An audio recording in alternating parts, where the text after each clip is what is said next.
over to Nick Rushworth, who's here with Media Watch, to tell us what's been buzzing online. Hi to you, Mark. Buzz away. Of course, what out there? Macron, the gilet jaune, the yellow vest. Would you say yellow jackets is one of multiple questions about what's going on in France at the moment. Let's go to Le Monde's cartoonist, Plantou, and there you can see he depicts the yellow vest kind of face-to-face with Macron making that speech this Tuesday, and the words there, le fossé, and my reaction, what is, that's the ditch, isn't it? Sort of a ditch. Yeah. Could be an open grave as well. Bleak. That's gruesome. Bleak, yeah. And also, I asked a French colleague, and she said, it's actually a kind of like, you could think of it as a gap, and I thought, yes, the gap between Macron, who is seen as the president of the rich, a Jupiter god, and the people out there who are really furious and fed up with his policies in all directions. And cartoons are great, aren't they? Let's go to our own website, France24.com, which in his speech, which he's trying to square the circle, he actually made the comment, I have to walk a tightrope between actually the end of the world and saving the planet, dealing with climate change, getting those fuel measures in there and reforming our energy policy, and also dealing with the end of the month, the salary problems that people are facing. People are feeling worse off, aren't they? So, of course, that led to plenty of Twitter response. Sure, you can imagine here, Macron, if it's a question of dealing with the end of the world, well, you're going to be out of it, and we'll be the ones who are left in this scenario. There you can see one of the protesters with the issue here. Another one actually looking at, let me just click on again. Yeah, there you go. There we go. So a reply from, what is it, a shepherd in the remote sticks, actually saying, if it's a choice between the end of the world and the end of the month, I think I'm going to take the end of the world. I like the sheep. Very good.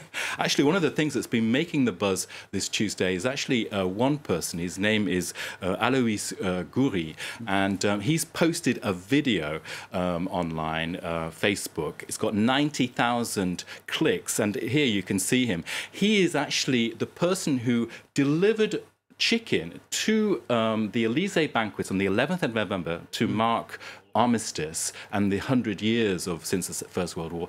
And there he's actually saying, listen, he's not giving a thumbs up to Macron there. He's saying that in fact, the thumbs up is, I have had 1 week's holiday in 3 years. I work 77 hours a week. I pay myself 700 euros.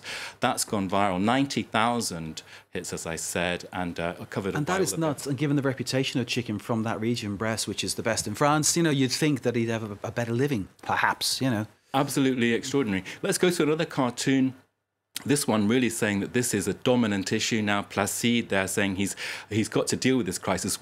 You and I were chatting earlier, will this actually ebb away? So obviously it's in its second week now, what the momentum will be. Certainly he's taking a hit. The latest BVA poll here is saying that he's at 26%.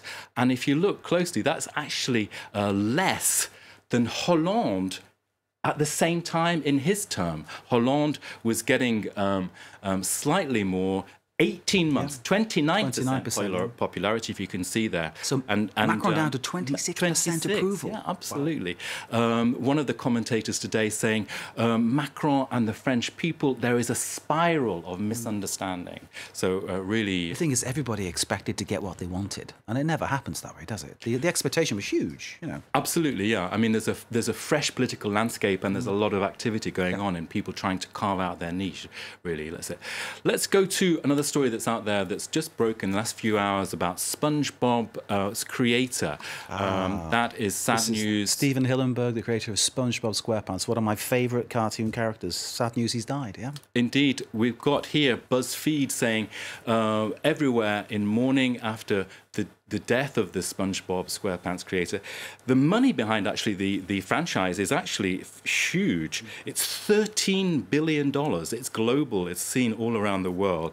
And of course, everyone has their favorite character from Bikini Bottom, the underwater home. Here, we can just have a look, click on YouTube here and have a look at this, the craziness of it. Please do. It's absolutely incredible. SpongeBob, Patrick Starfish. Yeah, 6 Annie Awards, 8 Golden Reel Awards, 4 Emmys, 2 BAFTA Children's Awards, and so on. Yeah, buns and ties. Fish sticks! Get your fish sticks here! Attention, people of Bikini Bottom! You have been cheated and lied to! I knew it. If you don't get out of here, then by the power invested in me, I now pronounce you man and wife.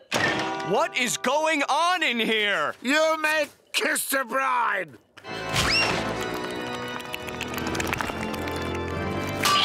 Did you reunite our heroes? No, but I'm married. Could you show me how to tie my shoes? I be just a painting of a head. Gee, Patrick. Nick, this is bringing back great memories of watching this with my kids and going to the movies as well. Fantastic stuff, and a remarkable character, and as you say, condolences to his family and all his friends. Stephen Hillenburg passing away at the age of 57. Creative SpongeBob SquarePants. And what a 13 billion worldwide it grossed. Amazing, isn't it? Amazing. Franchise value. Nick, thank you. Nick with Media Watch, Kate with the business, thank you. And thanks to you for watching as well. Stay with us. More to come here live from Paris.